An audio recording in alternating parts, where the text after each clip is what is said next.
Thanks for watching. Don't forget to like, comment, share and subscribe to Mufti Tariq Masood, famous scholar.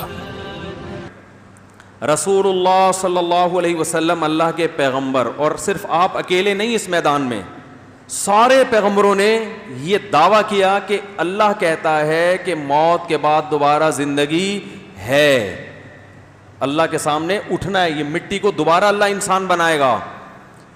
تو ایک گواہ نہیں، اس پر لاکھوں گواہ ہیں، تورات انجیل آج بھی گواہ ہیں.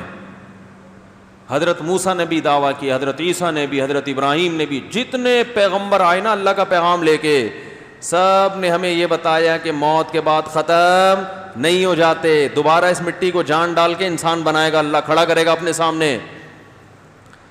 تو اب دلائل تو بڑے مضبوط ہیں کہ وہ لوگ خبر دے رہے ہیں جن کی زبان سے کبھی جھوٹ صادر نہیں ہوا، اور بہت سارے گواہوں کے بیان میں اگر ذرہ برابر بھی تضاد نہ ہو تو خود وہ بیان معتبر ہوتا ہے کہ یار وہ بھی یہی کہہ رہا ہے، وہ بھی یہی کہہ رہا ہے، وہ بھی یہی کہہ رہا ہے، وہ بھی یہی کہہ رہا ہے، وہ بھی یہی کہہ رہا ہے، اس کا مطلب یہ خبر سچی. ارے کسی نے آپ کو آ کے بتایا کہ فلاں جگہ بم پھٹا ہے، بولٹن مار، اللہ نہ کرے بہت دنوں سے بم نہیں پھٹے، اللہ بچائے رکھے ہم کو، لیکن مثالیں پھٹنے پھٹانے کی آ گئی ہیں دماغ میں، کیونکہ اتنے کراچی میں بم ماضی میں پھٹ چکے ہیں. فرض کرو ایک آدمی نے آ کے بتایا کہ بھائی بولٹن مارکیٹ میں کیا پھٹا ہے؟ بم.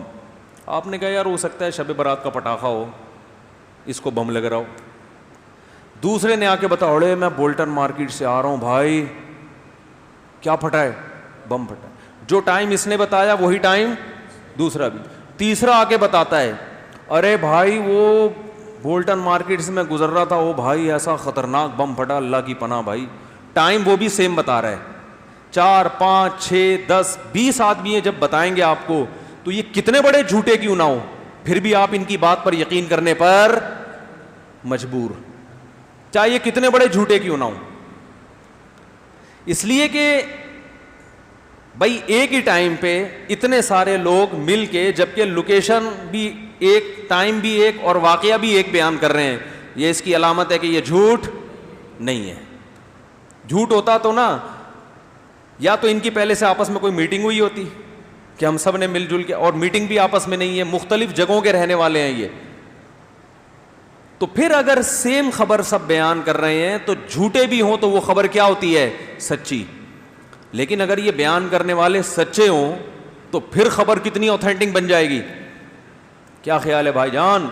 تو آدم علیہ السلام سے لے کے رسول اللہ صلی اللہ علیہ وسلم تک جتنے پیغمبر آئے جن کی تعلیمات انتہائی پاکیزہ، کوئی عرب میں، کوئی دوسرے ملک میں، کوئی شام میں، مختلف جگہوں پہ آتے رہے، اور ان کے صحیفے جو آج ہمارے پاس موجود ہیں، تحریف کے باوجود ان میں ایک چیز سیم ہے کہ موت کے بعد دوبارہ زندگی ہے اور میدان حشر قائم ہوگا، اور یا تو جنت کے باغات میں جاؤ گے یا سزا میں جہنم کی آگ. یہ تمام صحیفے اس پہ متفق ہیں. اس کا مطلب کہ بھائی یہ خبر کیا ہے؟ جھوٹی نہیں ہے، یہ خبر سچی ہے، یہ خبر سچی ہے. لیکن وہی بات ہے کہ بھائی 2 آدمیوں نے گواہی دی، خبر تو بالکل ٹھیک ہے، لیکن یہ جس کو چور قرار دیا جا رہا ہے سمجھ میں نہیں آ رہا کہ ایسا آدمی چور ہو کیسے سکتا ہے. تو اب مدعی کے ذمے ہے کہ وہ یہ ثابت کرے کہ جس کے بارے میں میں نے یہ کہا ہے نا کہ یہ چور ہے، تو یہ عقل سے بعید نہیں ہے، اس کی ذرا مزید ٹیسٹ کروائیں، اس کا لیبارٹری، اس کے سارا خاندان کیا تھا. یہ جھوٹ بول رہا ہے کہ میں اتنی میری دولت اور اتنا، یہ کچھ بھی نہیں ہے، چرس پیتا ہے ٹھیک ہے نا، چرسی ہے یہ. تو ایسے آدمی سے چوری کے وقوع کا صدور ہونا عقل سے بعید نہیں ہے. تو اب آپ کے ذمہ یہ ہوگا کہ آپ یہ ثابت کر دیں کہ یہ عقل سے ماورا دعویٰ نہیں ہے. تو اب ہوا یہ کہ تمام پیغمبروں نے ایک دعویٰ کیا کہ موت کے بعد دوبارہ زندگی. وہ پیغمبر سچے تھے، لیکن لوگ کیا کہتے تھے کہ یہ پیغمبر بے شک سچے ہوں، انہوں نے کبھی جھوٹ نہیں بولا، لیکن یہ بات ہماری عقل میں نہیں آتی کہ مٹی سے دوبارہ انسان بن کیسے جائے گا. تو قرآن اس پہ ثابت کر رہا ہے کہ یہ عقل سے بالا تر نہیں ہے، کیونکہ اس سے زیادہ عجیب کام ہم پہلے کر چکے ہیں. وہ نہ ہوئے ہوتے پھر عقل سے بالا تر ہوتا، اس سے بھی زیادہ عجیب عجیب کام ہو چکے ہیں، بھول گئے ہو تم. اللہ فرماتے ہیں کہ لخلق السماوات والارض، آسمانوں اور زمین کا پیدا کرنا یہ زیادہ مشکل کام ہے تمہیں دوبارہ پیدا کرنے سے. جو پہلی مرتبہ پیدا کرتا ہے وَهُوَ أَهْوَنُ عَلَيْهِ، اس کے لیے دوبارہ پیدا کرنا آسان ہوتا ہے. فرسٹ ٹائم کسی چیز کو بنانا مشکل. جس سائنسدان نے پہلی دفعہ روبوٹ بنائے وہ توڑ کے دوبارہ کیوں نہیں بنا سکتا بھائی؟ اب وہ سائنسدان دعویٰ کر رہا ہے میں دوبارہ بناؤں گا، آپ کہہ رہے ہو ساڑی عقل وچ نہیں آندا. جاپان کے سائنسدان سے آپ پنجابی میں بات کر رہے ہو، وہ کہہ رہا ہے بھائی چنگ پونگ چنگ پونگ چنگ پونگ کر کے سمجھا رہا ہے کہ میں نے یہ روبوٹ بنایا نا، میں اس کو کھول رہا ہوں اسکرو سے، پورا کھول کے میں دوبارہ جوڑ دوں گا. آپ کہہ رہے ہو بھائی دعویٰ کرنے والا تو سچا ہے، جاپانی ہے، جھوٹ نہیں بولتے، لیکن یہ بات ساڑی عقل وچ بولو نا نہیں آ رہی. یار اتنی پیچیدہ مشین توڑ کے دوبارہ کیسے بنا دو گے؟ بھائی یہ نہیں آ رہا میری سمجھ میں. تو کہے گا کم بخت پہلی دفعہ جب میں نے بنایا ہے بھائی وہ آ گیا سمجھ میں تیرے ہیں؟ یا تو یہ بول پہلی دفعہ بھی نہیں بنایا ہی نہیں ہے. پہلی دفعہ پیدا ہونے کو تو مان رہا ہے کیونکہ وہ تو دیکھ رہا ہے. تو جو اس کو پہلی دفعہ بنا سکتا ہے وہ دوبارہ جب بنانے کا دعویٰ کرے گا تو یہ تمہاری عقل میں اگر نہیں آ رہا تو اس کا مطلب اس کھوپڑی میں تمہیں عقل ہے ہی نہیں، اس لیے نہیں آ رہا. کوئی چیز ہوگی تو آئے گا نا اس میں. جب کھوپڑی میں عقل ہی نہیں ہے تو اس میں آئے گا کیسے؟ تو اللہ یہی بتاتے ہیں کہ تم جو کہتے ہو نا یہ مردے مٹیوں کے گل سڑ کے ختم اور یہ کوئی کھاد بن جاتا ہے، کوئی پودوں کی کھاد بن جائے، کوئی جانوروں کی خوراک بن گیا، یہ دوبارہ وسیم بھائی کیسے زندہ ہوں گے، ستار بھائی کیسے زندہ ہوں گے، اور سلیم کباڑیا مر کے ختم، ہڈیاں بوسیدہ ختم، کیسے زندہ ہوگا؟ اللہ کہتے ہیں فرسٹ ٹائم کیسے ہو گئے؟ یہ جو اربوں انسان دنیا میں پھیل گئے اتنے پیدا ہو کے، یہ کیا عقل میں آتا ہے؟ کتنا عجیب پروسیس ہے. ارے میں کہتا ہوں دیکھو ہم نے اپنی پیدائش تو بھول جاتے ہیں نا. اپنے بچوں کی جب پیدائش ہوا کرے نا اور ماں کی چھاتیوں میں دودھ آ جائے فوراً، خدا کی قسم یہ اتنی عجیب دلیل ہے کہ کوئی ایسی ذات ہے جسے ایک ایک پل کی خبر ہے کہ کیا ہو رہا ہے، اور روٹی سے دودھ بنانا شروع کر دیتا ہے. وہ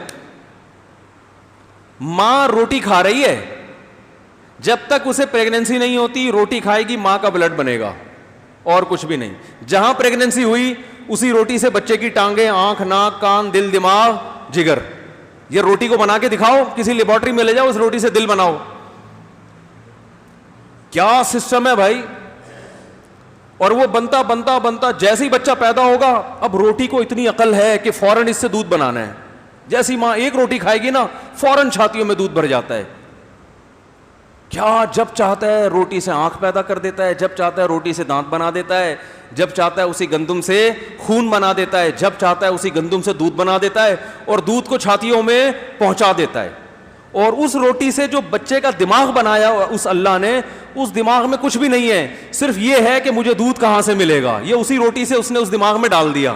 بچہ پیدا ہوتا ہی ماں کی چھاتیوں کی طرف لپکتا ہے، دودھ پینا شروع کر دیتا ہے. او بھائی یہ ان میں سے کوئی بھی چیز ایسی نہیں ہے جو عقل میں آ جائے آرام سے. اللہ فرماتے ہیں پھر بھی تم دیکھ کے مان رہے ہو تو اس میں کیا جا رہا ہے کہ میں دوبارہ بولوں گا زندہ ہو جاؤ تو زندہ ہو جاؤ؟ اس میں کیا جا رہا ہے؟ کتنا ٹائم لگے گا مجھے؟ بہت مشکل ہے بات سمجھانا، بہت مشکل ہے. انسان کا بچہ بننا دنیا میں سب سے مشکل کام ہے. روٹی کھانا بہت آسان ہے.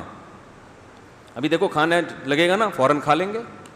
روٹی کے بارے میں غور کرنا جو ہے نا کہ یہ کر کیا رہی ہے اندر جا کے، یہ غور کرنا بولتے کیوں نہیں، بہت مشکل. ڈاکٹر تو غور کر لے گا لیکن وہ کسی اور اسٹائل سے غور کرے گا. روٹی میں کتنے کاربوہائیڈریٹ ہیں اور کتنا وہ نشاستہ اور روٹی کیا، یہ نہیں.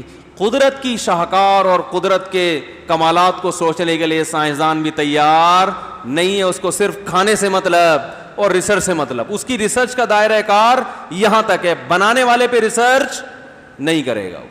تو بنانے والے سے غرض ہی نہیں ہے، بلکہ اس پہ الٹا بحث کرے گا کوئی بنانے والا ہے بھی کہ نہیں ہے. تبھی تو الٹے لٹکے ہوئے ہوں گے آخرت میں. لوگ ہمیں کہتے ہیں یہ سائنسدان اتنی انسانوں کی خدمت کر رہے ہیں، آپ ان کو کہتے ہو آخرت میں لٹکے ہوئے ہوں گے. تو میں ان سے کہتا ہوں میری خدمت کر رہے ہیں تو میری تو کوشش ہوگی کہ نہ لٹکیں، لیکن جو لٹکانے والا ہے اس کے لیے بولو بھائی کچھ بھی نہیں کر رہے. صحیح ہے نا؟ نہیں آ رہی سمجھ میں. بھائی لٹکائے گا تو اللہ نا، تو اللہ کہے میرے لیے تو میرا تو انکار کر کے آئے ہو کم بختو، تو مجھ سے کیا مانگ رہے ہو؟ جنت جہنم تو اللہ کی بنائی ہوئی ہے. تو جو اللہ کے لیے کچھ کرے گا تو اللہ دے گا، جو نہیں کرے گا تو اللہ کہے گا بھائی تم نے جس کے لیے کیا اس نے پیسے دے دیے، نہ عزت دے دی، نوبل انعام دے دیا، نوبل پرائز مل گیا، جاؤ عیش کرو. مجھ سے کیا مانگنے آئے ہو؟ کیا ہو گیا بھائی؟ ارے آپ کسی کمپنی میں جاب کر رہے تھے, سارا دن آپ نے کام کیا دوسری کمپنی کے لیے ہیں, اب باس سے آ رہے ہو تنخواہ لینے کہ میں اتنا کام کر رہا ہوں, اوور ٹائم بھی لگایا, یار میں نے اتنی انسانیت اتنی خدمت کی کمپنی کو, میں نے دن دگنی رات چوگنی ترقی دی, اور یار مجھے جاب سے نکال رہے ہو. کہے گا جس کے لیے کی وہ تمہیں جاب پہ رکھے گا, ہیں میرے لیے کچھ بھی نہیں کیا تو میں تمہیں نکال دوں گا. کام اس کے لیے کیا ہے اور تنخواہ بولو نا مجھ سے مانگ رہے ہو. دنیا میں کہیں ایسا ہوتا ہے؟ ارے وسیم بھائی کی خدمت کی, پیسے سلیم سے مانگ رہے ہیں, دے گا سلیم؟ ہیں بھائی کوئی سلیم بھائی بیٹھے ہوئے ہیں تو بتائیں, کوئی ہیں سلیم بھائی؟ ان سے ڈائریکٹ پوچھتا ہوں, ایسا نا وہ دے دیں پھر سارا بیان کا بیڑا ہی غرق ہو جائے. وہ کہیں میں تو دے دوں گا. تو جو اللہ کے انکار کر رہے ہیں, فزکس, کیمسٹری, بایولوجی, بس میڈیکل سائنس اور خلاؤں میں سیارے بھیجے جا رہے ہیں, اسی کو انسان نے سب کچھ سمجھ لیا ہے. تو اللہ تو سب سے پہلے کہے گا کہ کائنات تو مسخر میں نے کی نا تمہارے لیے, میں نے کی, تو میں کہاں ہوں اس پوری تحقیق میں؟ مجھے تو اپنی ڈکشنری سے نکال دیا. اس لیے مرنے کے بعد میرے بھائی کوئی فزکس کیمسٹری کی کتاب آپ کے ساتھ قبر میں نہیں جاتی. صاحب پروفیسر سارے وہی مٹی, پھر اللہ زندہ کرے گا. اور اللہ کیا فرماتے جب مرنے کے بعد آتے ہو نا, فرمایا کہ وَلَقَدْ جِئْتُمُونَا فُرَادَا كَمَا خَلَقْنَاكُمْ أَوَّلَ مَرَّةٍ, اسی طرح اکیلے آ گئے جیسے پیدا اکیلے ہوئے تھے, بنانے میں میرے ساتھ کوئی شریک نہیں تھا. آج قبر میں آئے بھی کیسے ہو؟ کلے, اکیلے. سارے شاگرد اور وہ جتنے نعرے لگانے والے, نوبل انعام دینے والے کہاں رہ گئے؟ پیچھے. تو اب بتا میرے لیے تو نے کیا کیا ہے؟